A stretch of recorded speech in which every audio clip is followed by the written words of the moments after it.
Sa isang tahimik na bayan na puno ng makukulay na hayop, nakatira ang isang kakaibang pusa, si Lila, ang pink na pusa. Mahiyain siya, mabait at palaging tumutulong sa iba. Ngunit dahil kakaiba ang kanyang kulay, madalas siyang pinagtitinginan at minsan pinagtatawanan. Kaya minsan hindi niya mapigilan malungkot pag nakauwi na siya sa bahay niya. Araw-araw, habang papasok si Lila sa animal school, laging nandun si Bruno, ang malaking orange na pusa na mahilig mangasar. Tatawa ang ibang hayop kahit hindi naman talaga sila masaya sa pang-aasar. Si Lila, tatahimik lang at yuyuko. Masakit pero hindi siya lumalaban. Habang tumatagal, mas lumalalim ang sugat sa puso ni Lila. Di na siya sumasali sa games, di na siya nagsasalita sa klase, at kahit ang paborito niyang drawing hindi na niya nagagawa. Isang araw, nakaupo siya sa isang punong cherry blossom nang lapitan siya ng kaibigang unggoy na si Mio para pagaanin at damayan siya sa nararamdaman.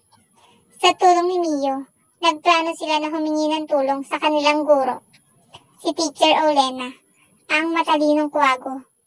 Pagkadinig pa lang ni Olena sa sitwasyon, agad siyang kumilos.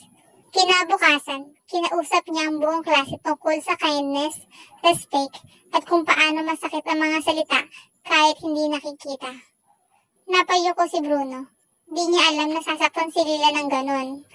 Lumapit si Bruno kay Lila nang matapos ang klase para humingi ng tawad sa pang-aasar niya dito. Hindi agad nakasagot si Lila, pero ngumiti siya ng kaunti. Simula noon, tinigil ni Bruno ang pang-aasar.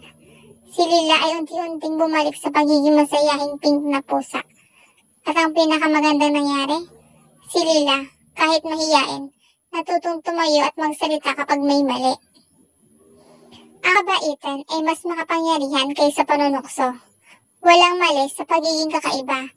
Ang mali ay ang pagpapatahimik sa sarili dahil sa mga taong hindi nakakaintindi.